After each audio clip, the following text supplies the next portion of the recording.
We're going to do something different today. I'm not going to make you guys wait until minute 5, 6, and 7 to get to the point. I want to talk about the juiciest part of today's video, the Yankees possibly in the running for a guy like Fernando Tatis Jr. So it all started with this video right here. Michael Kay, the broadcaster for the Yankees, talking about something big, not named Carlos Rodon. Here's what I heard over the last couple of days, okay? I heard that they are in on Rodon. But then I heard, I've been able to fish out what it is, right? There's something even bigger that they're working on. In terms of the free agent market, the only thing bigger than Rodon is Correa. But then again, it also could be a trade. Maybe they're working on a big trade if it'll come to fruition.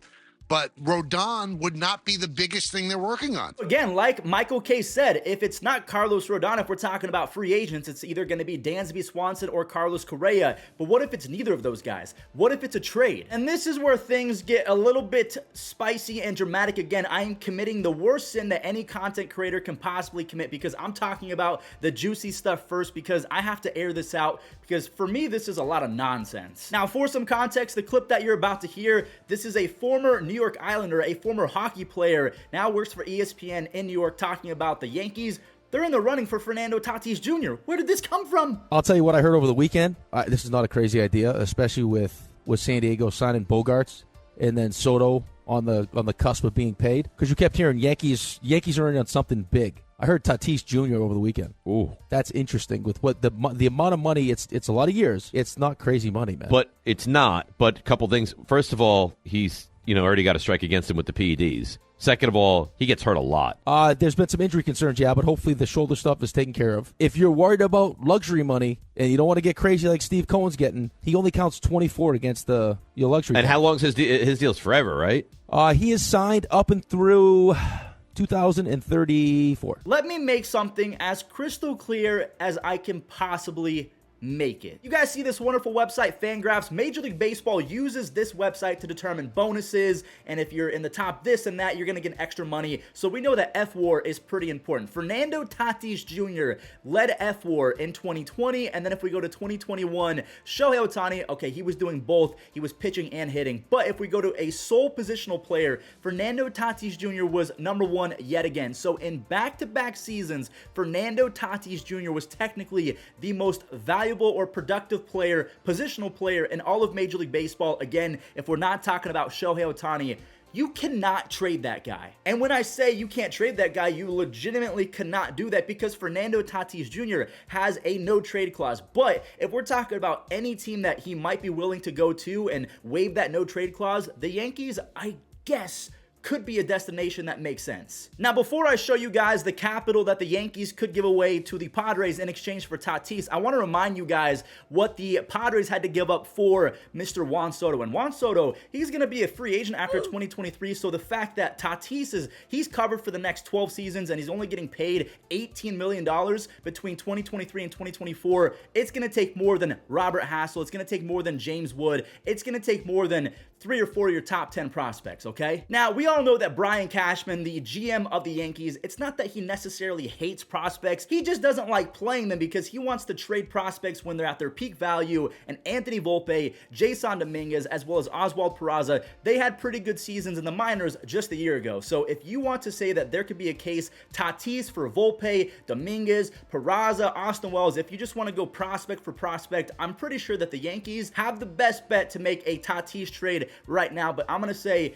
prospects, they're not good enough for a guy as good as Fernando Tatis Jr. You guys see this caption right here? Fernando Tatis Jr. becomes the fastest player to 50 career home runs and steals. Yeah, this kid absolutely flies, and on top of flying on the bases, he is a generational power hitter at the shortstop position, a premium position. That's why he's been leading WAR for pretty much whenever he's been playing. I'm pretty sure I showed this graphic before on the channel, but look at the discrepancy between Mike Trout, who had 50 steals and 50 home runs in 266 games. Ronald Acuna was the second fastest at 251. Fernando Tatis Jr. as a shortstop had 50 career home runs and 50 career stolen bases in 223 games. All of these guys that we're looking at, Darryl Strawberry, Eric Davis, Ronald, Mike Trout, they're considered some of the greatest five-tool athletes that the game of baseball has ever seen. And also, side note, put some respect on Eric Davis. Back in the day, he was him. Fernando Tatis Jr. has a career 160 OPS plus, plus, a 370 on base percentage. In 1,036 at-bats, he has 81 home runs and 52 stolen bases. But I just want to go ahead and make the argument that Fernando Tatis Jr. is not going anywhere unless a few top prospects are going in company with a top 5 player in baseball. So unless Bryce Harper is getting traded, unless Ronald is getting traded, or someone like, who else could be? Mike Trout, Aaron Judge? You cannot trade Fernando Tatis Jr. for pennies on the dollar. You have to get a king's ransom. And if you cannot do that, you have to keep the kid. And I guess that's a horrible problem to have. Now, some Yankees fans are saying we don't want Fernando Tatis Jr. because of what happens off the field. Yes, I will give you that side of the argument. He has lied about motorcycle accidents. He's lied about times that he's been injured. He's lied about PEDs. And if you want to say that there's an argument that he started his career with PEDs and now he's been a dirty player, I'm not in that camp. I'm under the impression that Fernando Tatis Jr. was clean up until he got caught. He will never be trusted again when you consider all of the other things that he's done off the field. So again, let me show this graphic one more time, and a lot of people in the comments are probably going to say, well, this doesn't show errors at shortstop. Now, is Fernando Tatis Jr. Omar Vizquel or Ozzie Smith at shortstop? No, but he's still pretty good. Maybe I should walk that back a little bit because I was going to defend myself with DRS, but he had -3 DRS in 2019, -6 DRS in 2021. Now, we do have something else to talk about today. Sean Manaea is going to the Giants in a pretty sneaky deal, but I just want to go ahead and close the book on these Tatis rumors. The fact that he has a no-trade clause, he's only on the books for $18 million between 2023 and 2024, and when you factor in all of his production, even though he's been a complete goober off the field, a lot of teams would be willing to risk the future, and they would risk it for the biscuit. They would mortgage their long term in exchange for the short term. But at the same time, it's not like you're trading for Juan Soto where he can leave after the 2023 season, or maybe it's 2024, I believe it is. I can't remember exactly. But it's a whole lot less risky than trading for a guy like Juan Soto, who is not under contract after the next few seasons. And again, if you are going to make a trade for Fernando Tatis Jr., unless you are smoking the finest of crack, or you're just trying to get free clicks on Twitter like me, because if you talk about the Yankees or Fernando Tatis Jr. in any capacity that involves a trade, you're going to get one, clowned on, and two, a bunch of new followers because it's so stupid. Like, it cannot happen unless Aaron Judge is involved. I'm sorry. So if you're a Yankees fan, let me know your thoughts. If you're a Padres fan, let me know your thoughts. Now, staying with the Padres, a former Padre, Sean Manaea, is going to the Giants on a 2-year deal, $25 million.